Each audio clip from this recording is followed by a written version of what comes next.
Cinema शौकीन सबका स्वागत करता है। आज हम बात करने वाले हैं अनथिंकेबल के बारे में। ये कहानी है एक आतंकवादी की जिसने 3 न्यूक्लियर बॉम्ब्स लगाए थे, जिसे जल्दी ही FBI ने पकड़ लिया। लेकिन उनके लाख कोशिशों के बाद भी उस आदमी ने उन्हें कुछ भी नहीं बताया बॉम्ब्स के बारे में। तब उन लोगों ने CIA के एक एजेंट को बुलाया जो टॉर्चर करने में माहिर है। कहानी की शुरुआत होती है और हम स्टीवन नाम के एक आदमी को देखते हैं जो एक अमेरिकी है। वो कभी डेल्टा फोर्स में हुआ करता था, लेकिन अभी वो अपनी एक वीडियो रिकॉर्डिंग कर रहा है जिसमें वो अपना नाम बताता है कि उसका असली नाम है यूसुफ। वो कई बार रिकॉर्डिंग करता है, उसे जैसी वीडियो चाहिए वो किसी भी कीमत पर वैसी ही वीडियो बनाना चाहता है। फिर समय ऐसे ही बीतने लगता है और हमारे सामने मंगलवार का दृश्य आता है। तब हम FBI के हेड ऑफिस को देखते हैं जहाँ पर कुछ एजेंट्स काम कर रहे हैं। इनके पास उन सारे लोगों की लिस्ट है जितने भी लोगों पे इन्हें शक है। यहीं पर हम देखते हैं एजेंट हेलेन ब्रॉडी को जो सारे फाइल्स को देख रही है, लेकिन उसे कोई भी इंटरेस्टिंग नहीं लगता। तभी यहाँ पर एक और एजेंट आता है एक फाइल लेकर के और बताने लगता है एक CIA एजेंट के बारे में जिसका नाम है हेनरी। हेनरी की सारी जानकारियां बहुत ही ज्यादा क्लासिफाइड है। हेनरी के बारे में ज्यादा किसी को कुछ भी नहीं पता क्योंकि वो एक CIA एजेंट है। लेकिन हेनरी की पत्नी बोस्नियन है और कई ऐसे जगह पे उसका नाम आया है जिसकी वजह से वो दिक्कत में आ सकती है।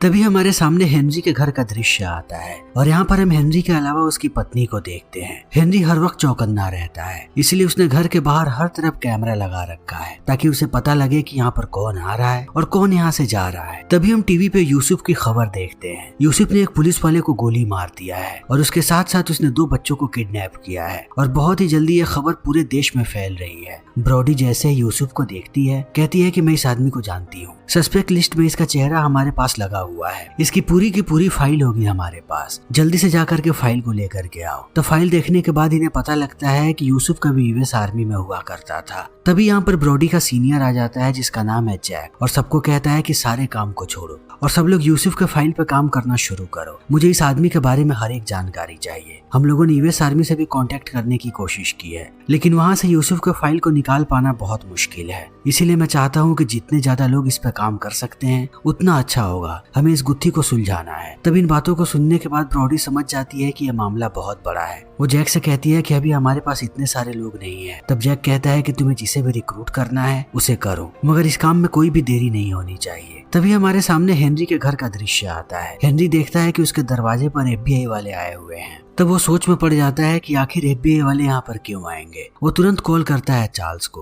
और उसे पूरी बात बताता है और कहता है कि जितनी जल्दी हो सके इन सबको मेरे दरवाजे से हटाओ। और इतना कहते ही वो फोन काट देता है। फिर अपनी बंदूक निकालता है और उसे लोड करके अपने पास रख लेता है अपने सुरक्षा के लिए। तभी चार्ल्स कॉल करता है ब्रॉडी को और कहता है कि जितनी जल्दी हो सके अपनी टीम को वहाँ से हटाओ। मैं कोई भी परेशानी नहीं चाहता वहाँ पर। तब एक वक्त के लिए ब्रॉडी भी सोच में पड़ जाती है। तब उसे पता लगता है कि जो फाइल उनके पास आई है वो फाइल पहले CIA के पास थी। CIA वाले खुद हेनरी को इन्वेस्टिगेट कर रहे थे क्योंकि उनका मानना है कि हेनरी बहुत ही ज्यादा खतरनाक आदमी है। तभी वो फाइल गलती से FBI वालों के पास चली आई और अब ब्रॉडी को भी शक होने लगा है हेनरी पे। फिर वो अपनी एक और टीम को भेजती है उस पर नजर रखने के लिए। ये दोनों लोग धीरे धीरे जाने लगते हैं हेनरी के घर की तरफ और एक वक्त के बाद वो घर के अंदर दाखिल हो जाते हैं और बंदूक तान देते हैं हेनरी की पत्नी पे। तभी ये लोग देखते हैं कि जिन एजेंट्स को इन लोगों ने पहले भेजा था हेनरी ने उन दोनों को बांध करके रखा हुआ है। तब ये लोग गिरफ्तार कर लेते हैं हेनरी को। फिर उसे लेकर के ये लोग आते हैं FBI के ऑफिस में और ब्रॉडी उससे पूछताछ करना शुरू कर देती है। तब हेनरी ज्यादा कुछ भी नहीं बताता। जब ब्रॉडी उससे पूछती है कि तुम्हारा पूरा नाम क्या है, तब हेनरी कहता है कि तुम लोग मुझे एच बुला सकते हो। तब ब्रॉडी दोबारा सवाल जवाब करने लगती है। तभी यहाँ पर जैक और चार्ल्स चले आते हैं। चार्ल्स बताता है कि तुम लोग कुछ नहीं कर सकते हेनरी के साथ, वो हमारे प्रोटेक्शन में है अभी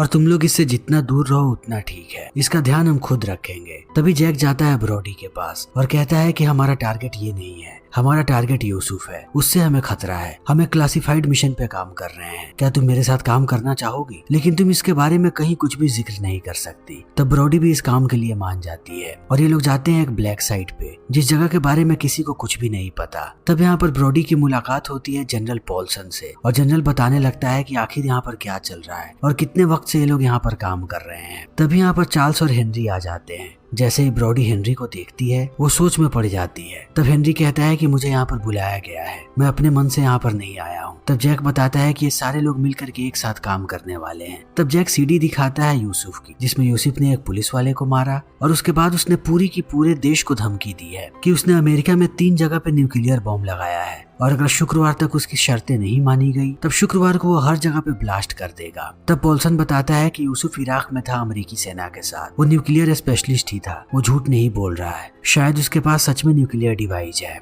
उसके साथ साथ पॉल्सन ये भी कहता है कि हमने यूसुफ को पकड़ लिया है, वो भी एक शॉपिंग मॉल में। उसे पकड़ने के बाद हमें ये बात महसूस हुई कि यूसुफ खुद चाहता था कि वो पकड़ा जाए, अभी भी वो हमारे कस्टडी में है और पिछले कुछ समय से हम उसे टॉर्चर कर रहे हैं, बहुत ही अलग अलग तरीके से, लेकिन वो अभी भी अपना मुंह नहीं खोल रहा। तब इन सारी चीजों को देखने के बाद हेनरी हंसने लगता है क्योंकि वो एक इंट्रोगेशन स्पेशलिस्ट ही है। वो कहता है कि इन सारी चीजों का उस पर कोई असर नहीं होने वाला, अगर वो कुछ बोलेगा तो अलग तरीके से बोलेगा। मैं तुम लोगों को एक चीज दिखा सकता हूँ और बता सकता हूँ कि तुम लोगों को कब उससे क्या सवाल पूछना चाहिए। फिर इतना कहने के बाद वो जाता है इंट्रोगेशन रूम में और पीटने लगता है उस आदमी को जो टॉर्चर कर रहा है यूसुफ को। तब ये लोग हेनरी को खींच करके बाहर लाते हैं। तब हेनरी ब्रॉडी की तरफ इशारा करता है और कहता है कि ये सही वक्त है उससे बात करने का। तब ब्रॉडी अंदर जाती है, सबसे पहले एयर कंडीशनिंग को ऑफ कर देती है क्योंकि ये लोग जानबूझ के यहाँ की ठंडी बढ़ा करके टॉर्चर कर रहे हैं यूसुफ को। फिर वो एक तौलिया उठाती है और यूसुफ के शरीर को पोंछने लगती है और कहती है कि बता दो तुमने वो बॉम्ब कहाँ पर लगाए हैं, फिर हम तुम्हें आजाद कर देंगे, तुम्हें चिंता करने की कोई जरूरत नहीं है। तब यूसुफ कहता है कि इतनी जल्दी नहीं, अभी बहुत वक्त है तुम लोगों के पास। तब पॉल्सन ब्रॉडी को भी बाहर लेकर के जाता है। तब ब्रॉडी बात करती है जैक से और कहती है कि ये बिल्कुल गलत है, जिस तरीके से इस आदमी को टॉर्चर किया जा रहा है ये बहुत गलत है। मिलिट्री वाले अपने अधिकारों का गलत फायदा उठा रहे हैं। इन लोगों ने हर जगह से इस आदमी को छुपा करके रखा है ताकि किसी को भी पता ना चले कि इसके साथ ये लोग क्या कर रहे हैं। तब जैक कहता है कि उसने 3 न्यूक्लियर बॉम्ब्स लगाए हैं, वो लाखों लोगों की जान ले लेगा अगर ये सब नहीं किया गया तो। तब इन सारी बातों को सुनने के बाद ब्रॉडी जाती है हेनरी के पास और कहती है कि तुम्हें क्या लगता है इतनी आसानी से यूसुफ मुंह खोल देगा? वो भी एक सिपाही है, वो कभी मिलिट्री में हुआ करता था, उसे ये सारे के सारे दाव पेच पता है और वो जानता है कि उसे कब टूटना है और कब नहीं टूटना है। तब इन बातों को सुनने के बाद हेनरी कहता है कि सारे लोग टूटते हैं, बस उन्हें तोड़ने का तरीका आना चाहिए। तभी यहाँ पर पॉल्सन और जैक आ जाते हैं और वो हेनरी से मदद मांगते हैं कि वो इनकी मदद करें यूसुफ का मुंह खुलवाने में। तब हेनरी कहता है कि मैं मदद करने के लिए तैयार हूँ, मैं मदद करने के लिए ही यहाँ पर आया था, लेकिन मेरी कुछ शर्तें हैं। मैं अकेला काम करता हूँ, मैं तुम लोगों में से किसी के साथ काम नहीं करूंगा और सारी की सारी चीजें मेरे हिसाब से चलेंगी। मैं कुछ भी करूँ मुझे रोकने टोकने वाला कोई भी नहीं होना चाहिए। तब पॉल्सन कहता है कि ऐसा नहीं हो सकता, तुम्हें हमारे हिसाब से काम करना पड़ेगा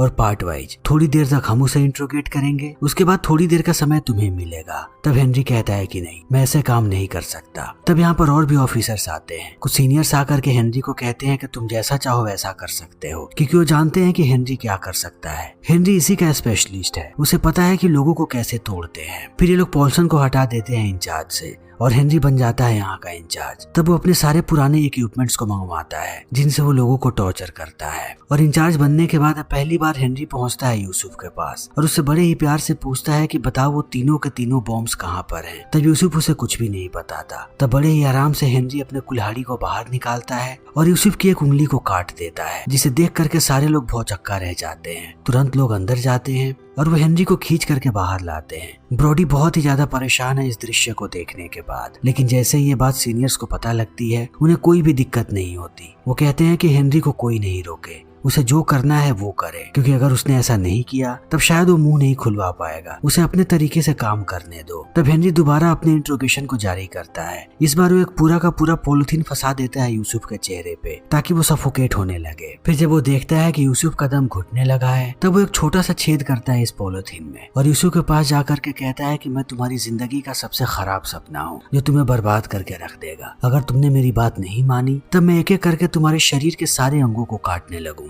तभी यूसुफ कुछ नहीं बोलता। तब हेनरी अपना काम दोबारा शुरू कर देता है। इस बार वो हमला करता है यूसुफ के लिंग पे, जिसे देख करके अब ब्रॉडी परेशान हो जाती है और वो दोबारा कांटेक्ट करने की कोशिश करती है पॉल्सन से। तो पॉल्सन कहता है कि अब मैं कुछ नहीं कर सकता। ब्रॉडी बहुत ही ज्यादा परेशान है। इसी हालत में वो जाती है जैक के पास और कहती है कि जितनी भी चीजें हम यहाँ पर कर रहे हैं वो सारी की सारी चीजें संविधान के खिलाफ है, हमें ऐसा नहीं करना चाहिए। तब जैक कहता है कि अगर वो न्यूक्लियर बॉम्ब फट गया तब कोई संविधान ही नहीं बचेगा, हम किसकी रक्षा करेंगे, हमें ये करना पड़ेगा। हेनरी जो कर रहा है उसे करने दो। तब इन बातों को सुनने के बाद ब्रॉडी चली जाती है वॉशरूम में और बहुत देर तक ऐसे ही बैठी रहती है। तभी वहाँ पर हेनरी आता है। वो जब उसे परेशान देखता है तब उससे बात करने की कोशिश करता है, लेकिन ब्रॉडी उसे भी समझाती है कि तुम गलत कर रहे हो, तुम्हें पता है कि अगर सरकार को ये सारी बातें पता लग गई तब तुम्हारे ऊपर भी कार्यवाही हो सकती है। किसी को भी फिजिकल पेन देने के बाद उसे जानकारी निकलवाना गलत है, क्या पता कि वो ऐसे नहीं टूटे। तब हेनरी उसे कहता है कि अगर तुम्हें लगता है कि तुम्हारा तरीका सही है तो मैं तुम्हें मौका देने को तैयार हूँ। एक काम करते हैं, मैं उसे टॉर्चर करूंगा और तुम मुझसे पूछताछ करोगे। इस तरीके से हमारे पास आधा आधा समय होगा, देखते हैं कि किसका तरीका काम आता है। तब ब्रॉडी भी इस बात के लिए मान जाती है। जैसे ये लोग टॉर्चर करके बाहर निकलते हैं, ब्रॉडी जाकर के बैठ जाती है यूसुफ के पास और कहती है कि तुम्हें सारी बातों को बता देना पड़ेगा, वरना ये तुम्हें टॉर्चर करना कभी बंद नहीं करेंगे, इसका कोई अंत नहीं है। तब यूसुफ कहता है कि मुझे पहले से पता था कि ये लोग मुझे टॉर्चर करने वाले हैं। तब इन बातों को सुनने के बाद ब्रॉडी भी समझ जाती है कि यूसुफ इतनी जल्दी हार नहीं मानने वाला, उसे सारी बातें पहले से पता थी, ये सब कुछ उसकी प्लानिंग है। तब ब्रॉडी अपना खेल खेलना शुरू करती है और यूसुफ को कहती है कि तुम्हारा एक परिवार भी है, अगर तुम नहीं टूटे तब ये लोग तुम्हारे परिवार तक जाएंगे। अपनी नहीं तो कम से कम अपने परिवार की परवाह करो और बता दो कि वो बॉम्ब्स कहाँ पर है। मैं नहीं चाहती कि तुम्हारे मासूम परिवार को कोई भी चोट आए। लेकिन अब यूसुफ पर इन बातों का भी कोई असर नहीं होता। वो कहता है कि तुम लोगों के पास सिर्फ 2 दिनों का वक्त है, मेरी शर्तें मान लो। तब ब्रॉडी कहती है कि आखिर तुम्हारी शर्तें हैं क्या। तब यूसुफ बताता है कि मैं जल्दी ही अपनी शर्तें तुम लोगों को बताऊंगा। लेकिन जैसे ही अब ब्रॉडी यहाँ से निकलती है, दोबारा हेनरी अंदर आ जाता है और टॉर्चर करना शुरू कर देता है यूसुफ को। वो रात में भी उसे टॉर्चर करता है, रात भर वो उसी के कमरे में रहता है। जब भी उसे लगता है कि यूसुफ सो रहा है, वो उसके चेहरे पे पानी फेंक देता है ताकि वो उसे ऐसे ही जगा करके रखे। और देखते ही देखते रात हो जाती है। लेकिन सुबह सुबह अब हेनरी फिर से उसे टॉर्चर करता है। इस बार वो उसे इलेक्ट्रिक शॉक्स देता है, वो भी बहुत ही तेज झटके वाले। वो बार बार उसे शॉक्स देते रहते हैं। वो थोड़ी देर तक उसे शॉक देते हैं और थोड़ी देर शांत रहने देते हैं। इसी बीच जब एक बार ये लोग उसे शॉक दे रहे होते हैं तब ये मशीन बंद ही नहीं होती। ये लोग अपनी पूरी कोशिश करने लगते हैं मशीन को बंद करने के लिए और यूसुफ मरने लगता है। तब सारे लोग भाग करके अंदर जाते हैं और मशीन का पूरा कनेक्शन निकाल देते हैं। तब जाकर के कहीं यूसुफ की जान बचती है। तभी हम हेनरी को देखते हैं जो अपने परिवार के साथ अच्छा समय बिता रहा है। तब यहाँ पर ब्रॉडी भी आ जाती है और उसे कहती है कि क्या तुम कुछ कहना चाहते हो। तब हेनरी कहता है कि हाँ, उस मशीन को मैंने ही खराब किया था ताकि यूसुफ अपनी आखिरी सांस तक लड़े और जब तुम लोग उसे बचाओ तब उसे महसूस हो कि तुम लोग अच्छे लोग हो और कहीं तुम्हें वो कुछ बता दे। तब ब्रॉडी दोबारा वापस चली आती है और FBI अभी भी इन्वेस्टिगेशन कर रही है। ये लोग कैसे भी पता लगाना चाहते हैं कि आखिर यूसुफ का परिवार कहाँ पर है और आखिर वो तीनों बॉम्ब्स कहाँ पर हो सकते हैं। तब इन्हें पता लगता है एले के बारे में। इन्हें पूरा भरोसा है कि कम से कम एक बॉम्ब तो एले में है। तभी हेनरी वापस आ जाता है और टॉर्चर करने की तैयारी शुरू कर देता है। तब वो यूसुफ से पूछता है कि यूसुफ कैसा है। यूसुफ कहता है कि उसके कंधे में दर्द है। तब हेनरी एक गाना बजाता है और ब्रॉडी को कहता है कि वो यूसुफ के कंधे को मसाज करे। तब ब्रॉडी ऐसा ही करती है। इसी बीच हेनरी कहानी सुनाना शुरू करता है कि जब वो बोस्निया में अपनी पत्नी के साथ गया था तब वहाँ पर क्या हुआ था। वहाँ पर कुछ ऐसा हुआ कि वक्त से पहले ही उसकी पत्नी की डिलीवरी करनी पड़ी। और इतना कहते ही वो यूसुफ को कहता है कि तुम्हारे पास भी बच्चे हैं, तुम क्या चाहते हो हम उसके साथ क्या करें। तब यूसुफ सोच में पड़ जाता है और हेनरी समझ जाता है कि यही सही मौका है जब वो उसे टॉर्चर कर सकता है। तब वो फिर से उसे टॉर्चर करना शुरू कर देता है। इस बार यूसुफ टूटता है और कहता है कि मैं अपनी शर्तें बताने को तैयार हूँ। तब सारे लोग उसे सामने लेकर के आते हैं और यूसुफ कहता है कि मेरी सबसे पहली शर्त ये है कि जितने भी देशों में तानाशाही चलती है वहाँ के देश को तानाशाह चला रहे हैं, वैसे देशों की अमेरिका कभी भी मदद ना करे। और मेरी दूसरी शर्त है कि जितनी भी इस्लामिक कंट्री है वहाँ से अमेरिका अपने सारे के सारे सेना को वापस बुला ले। तब इन बातों को सुनने के बाद सारे लोग भड़क जाते हैं और कहते हैं कि ऐसी शर्तों को लोग कभी नहीं मानेंगे। और अमेरिका की एक पॉलिसी है कि वो कभी भी किसी भी आतंकवादी के साथ नेगोशिएट नहीं करते। तब हेनरी एक आइडिया देता है और कहता है कि हमें अभी इसे झूठ बोलना पड़ेगा कि हमने इसकी शर्तें मान ली हैं। तब सारे लोग इस बात के लिए मान जाते हैं। यूसुफ को जैसे ये बात पता लगती है कि इसकी शर्तें मान ली गई हैं, तब वो कहता है कि मैं चाहता हूँ कि राष्ट्रपति इस बात की अनाउंसमेंट करे और जब तक मैं उनके अनाउंसमेंट नहीं देखूंगा तब तक मैं नहीं मान सकता कि तुम लोगों ने मेरी शर्तों को माना है। तब सारे लोग दोबारा भड़क जाते हैं और उसे टॉर्चर करना शुरू कर देते हैं। इसी बीच पोल्सन उस पुराने फुटेज को चलाता है जब यूसुफ था एक मॉल के अंदर और जहाँ से उसे पकड़ा गया। यूसुफ 23 मिनट तक एक ही जगह पे खड़ा था ताकि पुलिस वाले आए और उसे पकड़ लें। और इस चीज को देखने के बाद पोल्सन को लगता है कि कहीं कोई भी बॉम्ब नहीं है, यूसुफ बस झूठ बोल रहा है। तब इन बातों को जानने के बाद ब्रॉडी जाने लगती है यूसुफ के पास। अभी अभी उसे बहुत ही बेरहमी से टॉर्चर किया गया है। वो यूसुफ को कहती है कि मुझे पता है कि कोई भी बॉम्ब नहीं है, तो झूठ बोलना बंद करो और सबको सच्चाई बता दो, अपने आप को और मुसीबत में तुम मत डालो। तब इन बातों को सुनने के बाद यूसुफ पहली बार टूटता है। वो रोता है और कहता है कि सच में कोई बॉम्ब नहीं है, मैं बस झूठ बोल रहा था अपनी शर्तों को मनवाने के लिए। बॉम्ब्स हैं लेकिन वो बिल्कुल खाली हैं। उनके अंदर कुछ भी नहीं है। तब ब्रॉडी कहती है कि मैं तुम पे कैसे भरोसा करूं। तब वो एक जगह का एड्रेस बता देता है जहाँ पर उसने खाली बॉम्ब को रखा है। जैसे ही इन्हें एड्रेस मिलता है एक पूरा का पूरा ट्रूप भाग करके जाता है उस बॉम्ब की लोकेशन पे। तो ब्रॉडी कहती है कि मुझे कुछ गड़बड़ लग रहा है, क्योंकि जब से हमने यूसुफ को पकड़ा था तब से वो एक ही बात बोल रहा है कि आज के दिन कुछ होने वाला है। तब ये लोग चारों तरफ बॉम्ब को ढूंढने लगते हैं। इन्हें कहीं कोई भी बॉम्ब नहीं मिलता। ये उस कमरे में जाते हैं जिस कमरे की तस्वीर इनके पास थी। ये वही कमरा है। तब ये लोग चले जाते हैं छत के ऊपर, जहाँ पर इन्हें यूसुफ की एक तस्वीर नजर आती है। ये लोग जैसे ही तस्वीर को हटाते हैं पास वाले मॉल में एक बहुत ही बड़ा ब्लास्ट होता है। वहाँ पर यूसुफ ने एक C4 लगाया था। ये ब्लास्ट इतना बड़ा होता है कि सैकड़ों लोग इसमें मारे जाते हैं। तब इस बात को जानने के बाद अब ब्रॉडी भड़क जाती है। वो दौड़ती हुई आती है यूसुफ के पास और एक चाकू उठा करके रख देती है उसके छाती पे और कहती है कि तुमने इतने मासूम लोगों को क्यों मारा, आखिर तुम चाहते क्या हो। तब यूसुफ कहता है कि इतने मासूम लोगों को अमेरिकी रोज मारते हैं अलग अलग देशों में। मैं बुज़दिल नहीं हूँ। मैं जानबूझ के पकड़ा गया था ताकि मैं अपनी शर्तें तुम लोगों को बता सकूं। मैं किसी से नहीं डरने वाला। मैं चाहता हूँ कि मेरी शर्तों को तुम लोग पूरा करो, वरना मैं ऐसे ही एक के बाद एक ब्लास्ट करता जाऊंगा। तुम लोग चाहे कुछ भी कर लो, मुझे नहीं तोड़ सकते। तब इन बातों को सुनने के बाद ब्रॉडी थक्का बक्का रह जाती है। तभी इन्हें पता लगता है कि यूसुफ के पास एक पार्किंग टिकट थी और उस टिकट की मदद से इन लोगों को एक घर के बारे में पता लगा है जहाँ पर एक न्यूक्लियर बॉम्ब है और वो एक प्रॉपर न्यूक्लियर बॉम्ब है जो अगले 3 घंटे में फट सकता है। अगर हम उस बॉम्ब को रोक भी लें तब भी हमें बाकी 2 बॉम्ब्स के बारे में नहीं पता कि आखिर वो बॉम्ब्स हैं कहाँ पे। तब ब्रॉडी पहुंचती है हेनरी के पास। हेनरी अब हार करके बैठ चुका है क्योंकि इनके पास बहुत ही कम वक्त बचा है और हेनरी को लगता है कि शायद वो नहीं तोड़ पाएगा अब यूसुफ को। तभी इन्हें पता लग जाता है कि यूसुफ का परिवार कहाँ पर है। ये लोग उसकी पत्नी को पकड़ करके लाते हैं। तब ब्रॉडी उससे पूछताछ करने लगती है। यूसुफ की पत्नी कहती है कि जब तक मैं अपने बच्चों को ना देख लूं मैं एक शब्द भी नहीं बोलने वाली। मैं तुम लोगों का साथ कभी भी नहीं दूंगी। तभी हेनरी आखिरी कोशिश करने के लिए जाता है यूसुफ के पास। वो जैसे ही उसके चेहरे से पट्टी हटाता है यूसुफ हेनरी को देख करके मुस्कुराता है और उसे आंख भी मारता है। एक तरीके से वो उसे टोंट कर रहा है कि हेनरी अपनी पूरी कोशिश करने के बाद भी इसका मुंह नहीं खुलवा पाया। तब हेनरी कहता है कि यूसुफ की पत्नी को लेकर के आओ उसके सामने, कहीं तब वो मुंह खोल पाए। और ये लोग ऐसा ही करते हैं। जैसे यूसुफ अपनी पत्नी को देखता है वो सोच में पड़ जाता है लेकिन अभी भी कुछ नहीं बोलता। तब हेनरी उसे कहता है कि अगर तुमने अभी भी अपना मुंह नहीं खोला तब हम तुम्हारी पत्नी को टॉर्चर करना शुरू कर देंगे। लेकिन यूसुफ तब भी कुछ नहीं बोलता और ब्रॉडी समझ जाती है कि हेनरी जरूर कुछ ना कुछ तो कर देगा, इसीलिए वो उसे खींच करके लेकर के जाने लगती है। सारे लोग हेनरी को दूर हटाते हैं यूसुफ की पत्नी से। तभी हेनरी एक चाकू उठाता है और यूसुफ की पत्नी का गला काट देता है, जिससे यहीं पर उसकी मौत हो जाती है। तब इस चीज को देखने के बाद यूसुफ जोर जोर से चिल्लाता है और सारे लोग खींच करके लेकर के जाते हैं हेनरी को यहाँ से बाहर।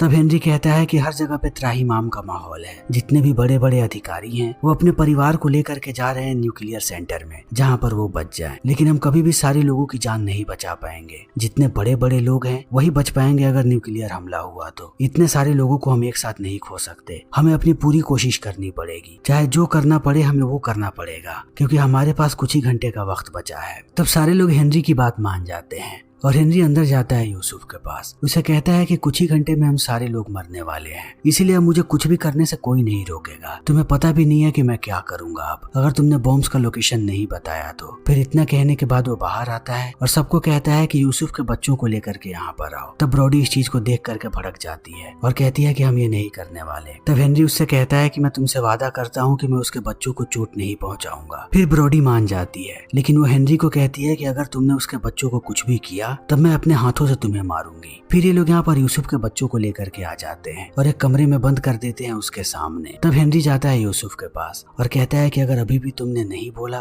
तब मैं तुम्हारे सामने ही तुम्हारे बच्चों को मारूंगा। तब यूसुफ टूट जाता है और वो 3 लोकेशन देता है इन्हें। एक बॉम्ब न्यूयॉर्क में है, एक लॉस एंजलिस में है और एक डैलस में है। तब इन सारी बातों को सुनने के बाद यहाँ से सारे लोग निकल जाते हैं उन बॉम्ब्स के पास, लेकिन हेनरी अभी भी शांत नहीं होता। वो अपना लॉजिक लगाता है। जितना सारा मटेरियल इस आदमी के पास पड़ा हुआ था उससे 3 से ज्यादा बॉम्ब बनाए जा सकते थे। एक बार में कभी भी 3 न्यूक्लियर बॉम्ब नहीं बनता, 4 न्यूक्लियर बॉम्ब्स बनते हैं। इसीलिए हेनरी का मानना है कि चौथा न्यूक्लियर बॉम्ब भी है जिसका लोकेशन अभी भी यूसुफ ने नहीं बताया है। उससे बार बार पूछता है कि मुझे सच बताओ कि चौथा बॉम्ब कहाँ पर है। तब यूसुफ कहता है कि चौथा कोई बॉम्ब है ही नहीं, लेकिन हेनरी नहीं मानता। वो उसके बच्चों को टॉर्चर करने जाता है उस कमरे में। तब सारे लोग उस कमरे पे हमला कर देते हैं। वो दरवाजा तोड़ते हैं और हेनरी को पीटने के बाद बच्चों को बाहर लाते हैं, जिन्हें ब्रॉडी यहाँ से दूर हटा देती देती है। तब हेनरी अपनी पूरी की पूरी थ्योरी सबको बताता है कि इस आदमी के पास कितना सारा मटेरियल था, यानी कि इसने चौथा बॉम्ब भी बनाया हुआ है। ये सब कुछ उसकी प्लानिंग थी। हमारे टॉर्चर का कभी भी इस पे कोई भी असर नहीं हुआ। इसको जब अपनी शर्तें बतानी थी तभी इसने शर्तें बताई, और जब इसे 3 बॉम्ब का लोकेशन देना था तभी इसने 3 बॉम्ब का लोकेशन दिया, क्योंकि ये जानता है कि बाहर चौथा बॉम्ब भी है। तब इस लॉजिक को सुनने के बाद सारे अधिकारियों को भरोसा हो जाता है हेनरी पे, और वो उसे कहते हैं कि तुम जो चाहो वो कर सकते हो, चौथे बॉम्ब का लोकेशन निकलवाओ। तब हेनरी कहता है कि इसके बच्चों को वापस लाया जाए, लेकिन ब्रॉडी कहती है कि नहीं,